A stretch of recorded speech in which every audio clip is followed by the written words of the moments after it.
Bonsoir tout le monde, bonsoir à toutes et à tous et bienvenue dans ce nouvel opus donc de Be Human avec Tamara. Ce soir c'est bien les mots magiques. J'ai hâte de connaître ces mots magiques parce que moi je les ai vécus les mots magiques avec Tamara. Là-dessus, à un moment donné de ma vie, dire les mots magiques. Hein. Donc je pense que je vais les retrouver un petit peu ce soir. Hein. Voilà. T'as mis des paillettes dans ma vie, Kevin? Hein, enfin, Tamara. Hein. Voilà. Des étoiles, pas des paillettes. Étoiles. En fait, derrière cet intitulé un petit peu féerique, bon, pour ceux qui me connaissent, ça surprendra personne. On va surtout apprendre à se responsabiliser avec notre parole à nous, d'accord? Donc, on va prendre conscience un petit peu de cette chance que l'on a de pouvoir verbaliser, mettre en mots, mais qui peut être en même temps, comment dire, autant blessante que ressourçante. Voilà, c'est ce qu'on va étudier aujourd'hui. Alors, nos paroles sont remplies de l'énergie qu'on leur donne. Elles s'envolent et répandent cette énergie à travers l'espace et le temps. Plutôt que de parler pour colporter, semer grisailles et problèmes, je peux aussi parler vrai, bon et utile. Je parle des qualités, des réussites des personnes qui m'entourent, de ce qu'elles m'ont appris à mon entourage. Je prends conscience de l'intention, l'énergie dont je remplis mes paroles. Je comprends leur influence sur le monde comme sur moi-même. Ouais, c'est ça du coup, là ça vous présente un petit peu pourquoi cet atelier, pourquoi cet outil qu'est la parole, d'accord? Donc dans ce cours, j'aimerais qu'on se donne ce temps-là, juste ce temps-là dans notre vie, de prendre conscience que même si mon intention n'est pas mauvaise, ça c'est important, on va le dérouler dans le truc. Même si mon intention n'est pas mauvaise, bah, chaque mot a sa vibration. On a commencé à se sensibiliser à ça avec l'approche sur l'inconscient et souvenez-vous ce fameux exemple entre accepter et accueillir. Mais des mots comme ça, je peux vous en donner 15 000. Hein. Ok, donc là, on va encore un peu plus en profondeur là-dessus, en essayant de prendre conscience vraiment en profondeur, s'il vous plaît, de quoi sont remplis mes mots. Pas uniquement qu'est-ce que je pense, pas uniquement qu'est-ce que j'ai envie de dire, pas uniquement quelle est mon intention, pas uniquement est-ce que c'est le bon mot selon le petit Robert.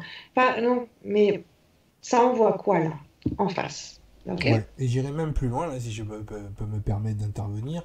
Moi, j'ai fait beaucoup de travail justement sur la linguistique. J'ai fait énormément de travail sur l'énergie qu'on envoie avec les mots.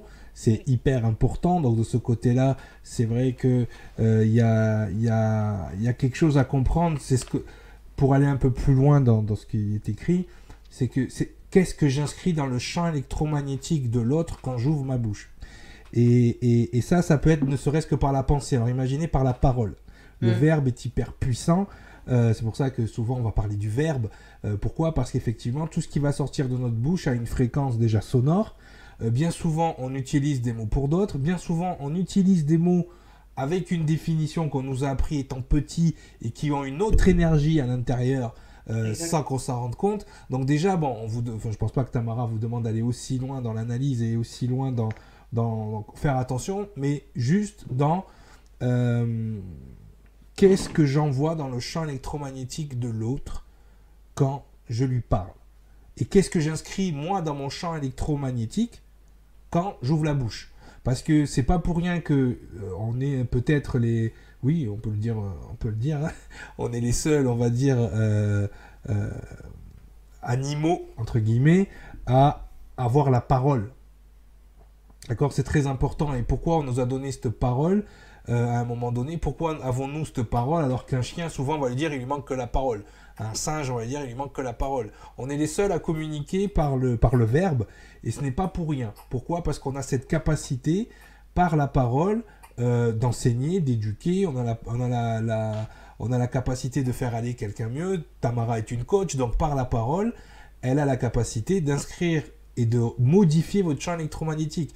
Ça va jusque dans l'ADN. Donc il faut faire extrêmement attention. Effectivement, c'est de penser est-ce que ce que je vais dire ne va pas péter la bulle de l'autre? Ça, c'est la question à se poser. Ben, c'est exactement ça. Et oui, on va aller à ce niveau de profondeur-là, mais progressivement. C'est vrai que... on va y aller tout doucement. Ouais. Mais oui, le but, c'est quand même qu'ils y arrivent à ce niveau-là. Mais c'est exactement ça, bien sûr, avec notre parole, on encode, on inscrit. Donc déjà, en prendre conscience, c'est important. Donc c'est ce qu'on va essayer de faire dans cet atelier, on va s'y appliquer, en tout cas. Et se donner quelques pistes pour ça. Donc, avant même d'apprendre à parler, on va apprendre à écouter. Qu'est-ce que vous en dites? C'est un grand classique. Ouais.